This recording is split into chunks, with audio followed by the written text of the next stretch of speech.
चलिए, तो देखिए हम लोग समीकरण पढ़ रहे हैं। तो समीकरण में आज हम सीखेंगे समीकरण बनाना।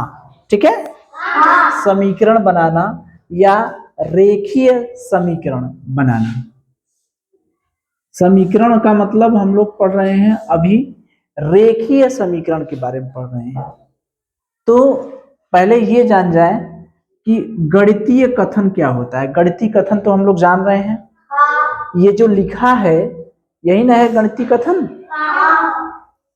शैली ने अपने भाई विशाल को कुछ रुपए दिए, ठीक।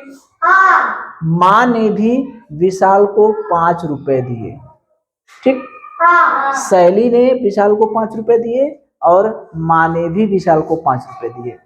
अब उसके पास कितने रुपए हैं? 50 रुपए। तो ये जो कथन है, इसी कथन को हम लोग क्या कहेंगे? गणितीय कथन। ठीक है, तो गणितीय कथन को हम व्यंजक के रूप में लिख देते हैं। व्यंजक का मतलब x y z कुछ भी लेकर के, चर लेके। तो वही चीज है समीकरण, जो हम व्यंजक के रूप में लिखते हैं, यही चीज क्या है? समीकरण। ठीक है, जैसे देखें, जब भी हम लोग समीकरण लिखने जाते हैं या बीजी व्यंजक लिखने जाते हैं, तो वहां पर कोई ना कोई एक चर संख्या मान लेते हैं। चर मानते हैं ना। अब हम क ख ग घ का जिक्र नहीं कर रहे हैं, क्योंकि ये मॉडर्न में ये क ख ग घ का जिक्र कहीं नहीं, हर जगह एक्स वाई से काम चल रहा है। ठीक है, तो चर के लिए हम लोग एक्स वाई जेड ये सब मान लेते हैं। ठीक है, और मैक्सिमम हम लोग किसको मानते हैं? जब भी कोई चीज नहीं पता रहता है तो ज्यादातर हम लोग किसको मानते हैं? एक्स। ठीक है, तो अब देखिए, पहले इसको हम बीजी व्यंजक के रूप में लिखें। ठीक है, पहले इसको लिख लें। देखिए, तो शैली ने अपने भाई को कुछ रुपए दिए, हमें ये पता नहीं है कितने रुपए दिए, कुछ रुपए दिए। तो नहीं पता है तो हम उसको क्या मान ले? एक्स। माना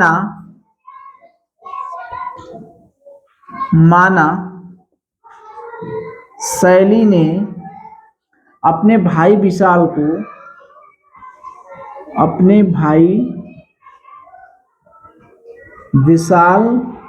को कितने रुपए दिए? कुछ रुपए दिए, एक्स रुपए दिए। ये लग रहा है खुल गया था काजी। ठीक है, अपने भाई विशाल को कितने रुपए दिए? एक्स रुपए दिए। ठीक, तो अब ये हो गई हमारी शैली, ये हो गया विशाल, और ये हो गई उसकी माँ। तो शैली ने विशाल को कितने रुपए दिए? एक्स रुपए दिए। माँ ने भी विशाल को कितने रुपए दिए? 5 रुपए। माँ ने विशाल को कितने रुपए दिए? 5 रुपए। शैली ने कितने दिए? एक्स रुपए दिए। अब विशाल के पास कितने रुपए हो गए? 50 रुपए। तो ये जो 50 रुपए है, शैली ने इसको विशाल को एक्स रुपए दिए, माँ ने 5 रुपए दिए, यानी विशाल के पास टोटल कितने रुपए हो गए? एक्स धन 5। यही हुआ। शैली विशाल को कितना रुपए दिए? एक्स रुपए दिए। माँ ने विशाल को कितने रुपए दिए? 5 रुपए। तो विशाल के पास कुल कितने रुपए हो गए? एक्स धन 5। एक्स कौन है? शैली का, और 5 कौन है? माँ वाला। तो ये दोनों को जोड़ देंगे तो किसके बराबर हो जा रहा है? 50। ये ना है, उसके पास दोनों मिलाकर कुल कितने रुपए हो गए? 50 रुपए। तो यही हमारा है बीजीय व्यंजक। ठीक है, और इसी को कहते हैं हम लोग समीकरण। समीकरण क्यों समीकरण कहते हैं? समीकरण के लिए हमने बताया था पिछली क्लास में, 2 चीजें जरूरी है। पहले तो चर होना चाहिए, ठीक है, कोई ना कोई एक चर होना चाहिए, और दूसरी बात LHS बराबर RHS, यानी बायां पक्ष बराबर दायां पक्ष, यानी ये बराबर का निशान होना चाहिए। चर होना चाहिए और निशान किसका होना चाहिए, बराबर का। तो यहाँ बराबर का निशान है कि नहीं, चर है कि नहीं, है। ये बराबर का निशान समता सूचक चिन्ह हो गया और ये हो गया चर। तो दोनों हो गए कि नहीं, चर भी हो गया और समता सूचक चिन्ह यानी बराबर का निशान भी हो गया। तो हो गया कि नहीं समीकरण। तो यही है समीकरण बनाना, ठीक है। समीकरण बनता कैसे है, ठीक है। अब इसको मिटा देना। तो देखिए समीकरण बनाने के लिए बस हमें ध्यान क्या रखना, क्योंकि जब हम सवाल लगाने जाएंगे ना तो वहां पर समीकरण बनाने की जरूरत पड़ेगी। तो समीकरण बनाने की जरूरत पड़ेगी तो हम समीकरण कैसे बनाएंगे। समीकरण बनाने के लिए जो चीजें हमें नहीं पता रहती है उसको हम चर मान लेते हैं, कुछ ना कुछ एक्स मान लेते हैं, ठीक है। जब भी समीकरण बनाने जाएंगे, देखिए जब भी समीकरण बनाने जाएंगे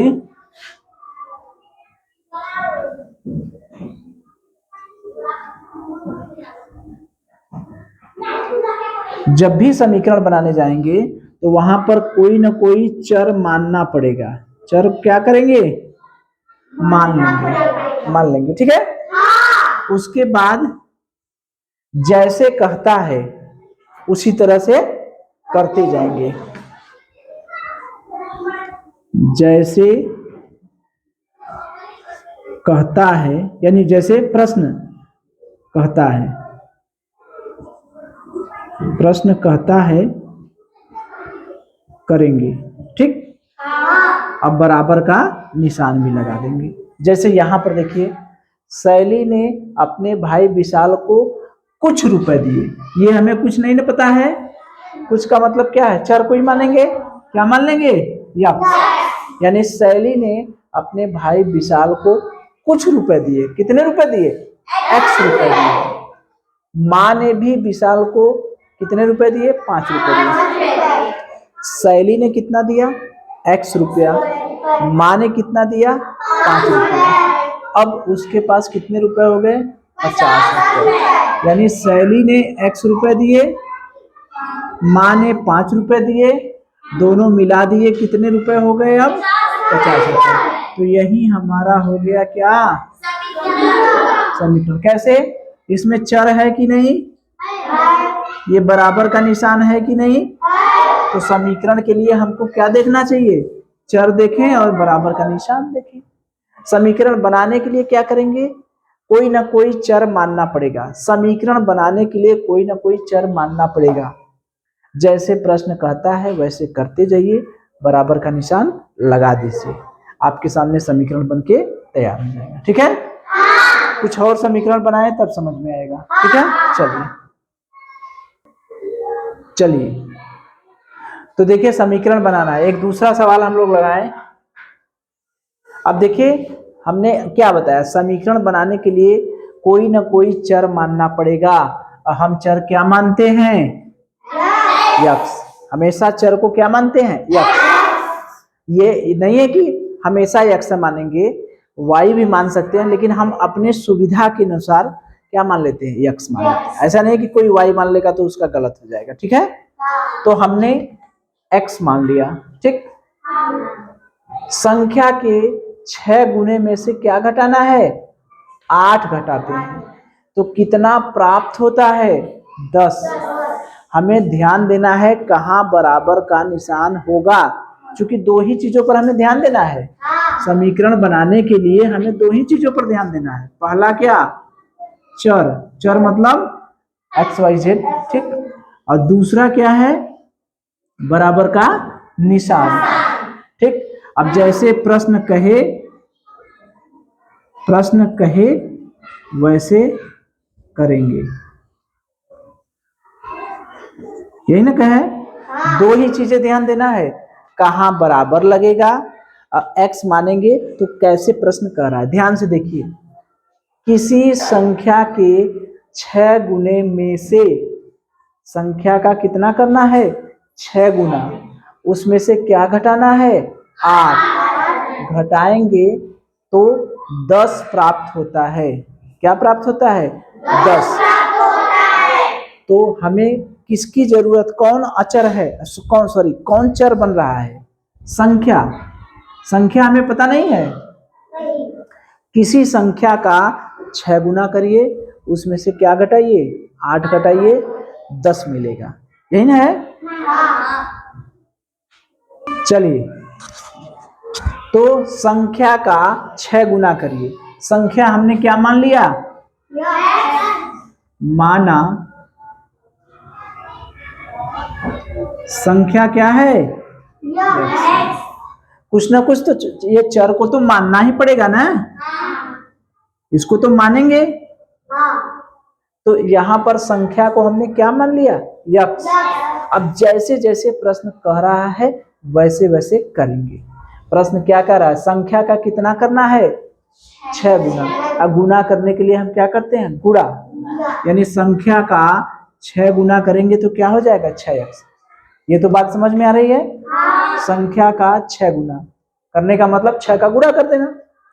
तो संख्या का 6 गुना करें, इसमें से क्या घटाना है? 8। इसमें से 8 हमने घटा दिया। कितना प्राप्त हो रहा है? कितना प्राप्त हो रहा है? 10। तो इस 10 से पहले कुछ लगेगा? क्या लगेगा? क्या लगेगा? बराबर का निशान। जैसे हम कह दें कि 2 का 5 गुना करने पर 10 प्राप्त होता है। 2 का 5 गुना करने पर 10 प्राप्त होता है। यानी 2 में 5 का गुणा कर देंगे तो क्या प्राप्त होगा? 10। तो बीच में क्या, कौन सा निशान होगा? बराबर। बात समझ में आ रही है? तो यही है हमारा संख्या का 6 गुना करके उसमें से क्या घटा रहे हैं? 8। और कितना प्राप्त हो रहा है? 10। तो यही हमारा क्या हो गया? समीकरण बन गया। यही समीकरण हो गया कि नहीं? हो गया। अगर हमसे कहता संख्या का 5 गुने में 8 जोड़ने पर, संख्या के 5 गुने में 8 जोड़ने पर, ठीक है, 13 प्राप्त होता है। मान लीजिए संख्या के 8 गुने में, संख्या के 5 गुने में 8 जोड़ने पर 13 प्राप्त होता है। तब समीकरण कैसे बनेगा? संख्या हमारी वही रहेगी x। संख्या का क्या करें? कितने गुना करें? 5 गुना। 5 गुना मतलब 5x। इसमें कितना जोड़े? 8 जोड़ दे, कितना मिलेगा? 13। संख्या के 5 गुने में 8 जोड़ दे रहे हैं, कितना मिल गया? 13। ये हमारा बन गया समीकरण। ठीक है? ठीक है? अगर कह दे किसी संख्या की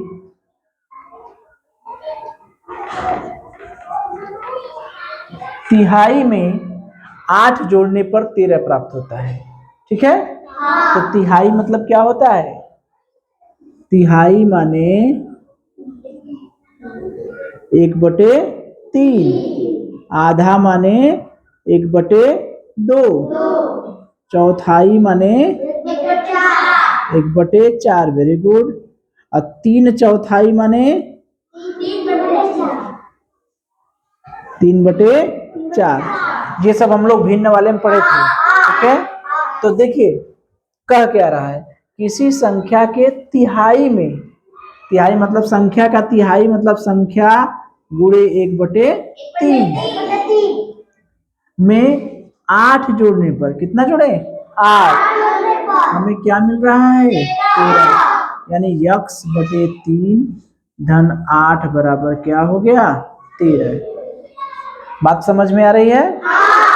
संख्या के तिहाई में 8 जोड़ने पर हमें क्या मिल रहा है? 13। यानी संख्या का तिहाई करिए, x का तिहाई करिए, एक मतलब x का 1/3 करिए, उसमें क्या जोड़िए? 8 जोड़िए, क्या मिलेगा? 13। जो मिलेगा वो क्या होगा? बराबर के बाद होगा। ये नहीं होगा? ठीक है? इस तरह से कर लेंगे। चलिए चलिए, किसी संख्या के, देखिए किसी संख्या के 4 गुने में 5 जोड़ा जाए तो 21 प्राप्त होता है। इसका समीकरण बनाना है। संख्या का हमें कितना करना है? 5 गुना, 4 गुना। क्या होगा बताइए समीकरण? 4x, वेरी गुड, धन 5, वेरी गुड, बहुत अच्छे, ठीक है। तो संख्या का मतलब, संख्या की जगह हमने क्या मान लिया? x, उसका 4 गुना किया यानी 4x किया, धन 5 बराबर 21, ठीक है। चलिए बहुत अच्छे।